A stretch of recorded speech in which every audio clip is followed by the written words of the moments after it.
Alright guys, welcome back. We're gonna have a lot of fun with this question today, and we have the square root of 1 plus 2 times the square root of 1 plus 3 times square root of 1 plus 4 times and dot dot dot. That's gonna go forever. And let's see how we can solve this question. So what we are trying to do in here is just to make a pattern out of this. Let's assume that our x is greater or equal to 0, and if that's the case, we know if we have the square root of x squared, since x is positive, this can come out of the square root in a positive form or x. And obviously if our x is negative, it's gonna go out of the square root as minus x. But that's not the case since we assume the x is greater than 0. And let's see how we can make a pattern in here. So we know in here, instead of our x, we can do x squared plus 1 minus 1.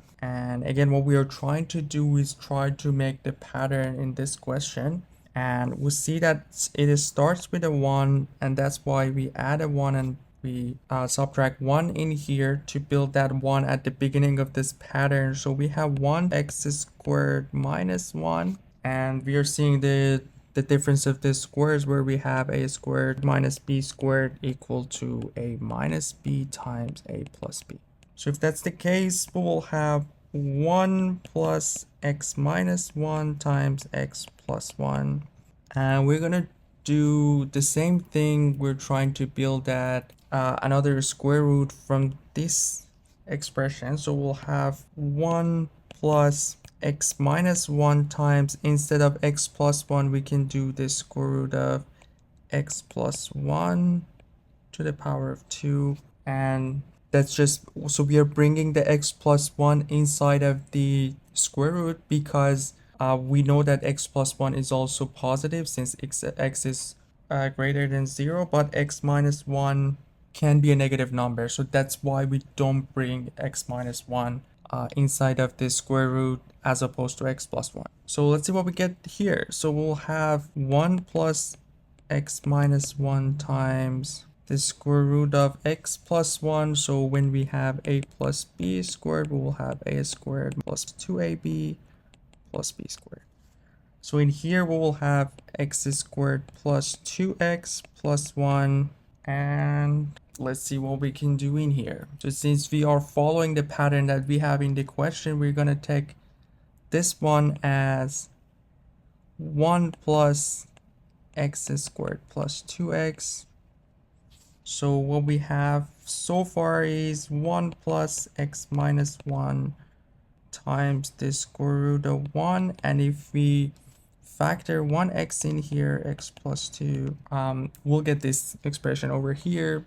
We are getting closer and closer to our pattern that we have, and we're going to do the same thing in here one more time to see what we get. So we have 1 plus x minus 1 times 1 plus x, and this time you might think that should we do x inside of the square root or x plus 2x inside of the square root, and the answer is, if we get back to our pattern, so what we have 2 in here and we have 3 in here. So we have x minus 1 in here, the next one has to be x, so x minus 1 plus 1x. So that's why we don't put that in our pattern, and we do square root of x plus 2 squared. And let's see what we get.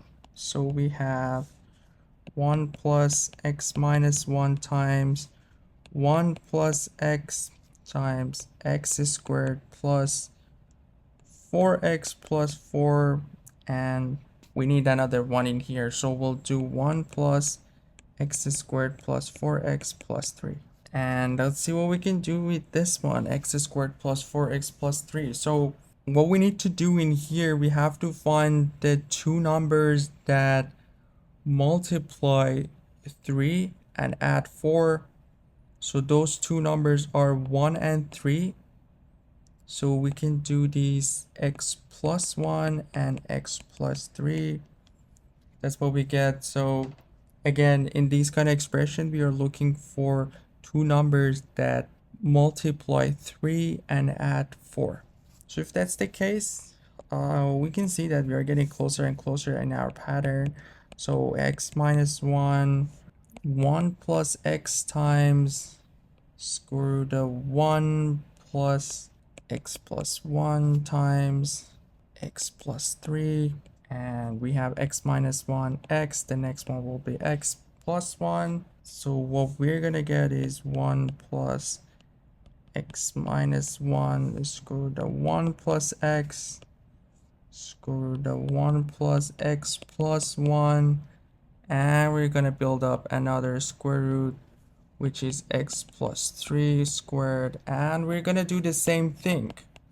And this pattern can go over and over.